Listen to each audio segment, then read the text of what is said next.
নতুন পসরা কীর্তন শ্রী নীলকান্ত দাস অধিকারী, যোগাযোগ নম্বর 9734803420।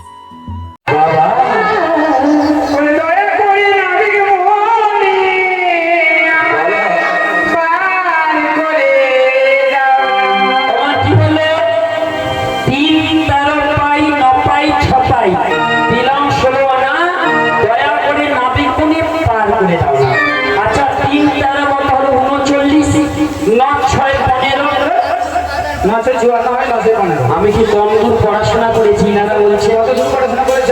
আমি পড়েছি icon, BA pass, triple MA, double degree, IA head heart. কি বুঝেছি? কি বুঝেছো? সকাল হলে গরু চালাতে যাই গো। রাখার ভালো। আমি যদি আপনাদের করে না দেখায় আপনারা করবেন না। আপনি আচার ধর্ম অন্যের শিখা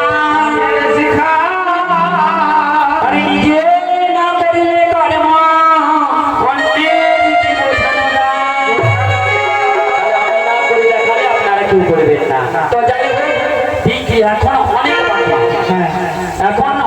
বাকি, এখন অনেক বাকি। তোমার শুনেছ মা, পার হওয়ার সময় কাপড়টি মিনতি অনয় বিনয়, পার হয়ে গেলে সবাই গাল বন্ধ করে। যখন পার হতে পারে না, হে প্রভু দয়াময়, তোমার পুজো করবো, পার্বণ করবো, পুত্র হয়ে গেল বলছে তাল দিয়ে শুয়েছি, তিল দিয়ে বলছে ছেলে বড় হয়, মেয়ে বড় হয়। তাহলে বলুন তো, গোবিন্দের কাছে মানত করে আর পারে না। তাহলে ইনারা বলছে যাই হোক, আমার দয়াল চাঁদের বাজারে যেতে হলে তাই এক মন আমরা সবাই এক মন আছি তো মায়েরা। কারা কারা এক মন আছে? বাহু তুলুন দেখি, কারা কারা ভগবানের নৌকোতে পারাপার হবে। আমা বাহুটা তুলেছে, বুঝে সুজে তুলবেন। এ দাড়ি পাল্লায় এক মন না। আচ্ছা, নববৃন্দাবন ধামে কতজন ভক্ত সেবা দিয়েছিলেন বঙ্গেশ বাবু মহাসঙ্গী। প্রায় 2000 ভক্ত তিনারা সেবা করে প্রসাদ পেয়েছেন, নিজ নিজ আপন আপন বাড়িতে ফিরে গেছে। আপনারা বসে রয়েছেন কেন? গোবিন্দের কাছে কথা দিয়েছেন যে আমরা কীর্তন শেষ হওয়া পর্যন্ত তোমার নৌকায় চেপে নিজে নিজে আপন গমনে যাবো। তাহলে আমরা কি করি? আজকে একবার বললাম আমার গাড়ি, আমার বাড়ি, আমার পুত্র, আমার পরিজন, আমার আশায়, আমার বিষয়ে সব বুঝে গেছি, কিন্তু আমরা কেউ এক মন হলাম না। তাই আমার দয়াল চাঁদের বাজারে যেতে এক মন এক প্রাণ নিরাশা হয়ে বৃন্দ দয়াবান আমাদের পার করে দাও। তাই নাকি? আমার দয়াল চাঁদের তার বাড়ি, লক্ষ্মী চাঁদের তার বাড়ি, আর সেই যেতে পারে।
তাই প্রেমময়ী রাধারানী প্রত্যেকের সামনে যাচ্ছে। আপনারা যে যেমন পারেন করিতে পারার জন্য রাধারানীকে দেবেন।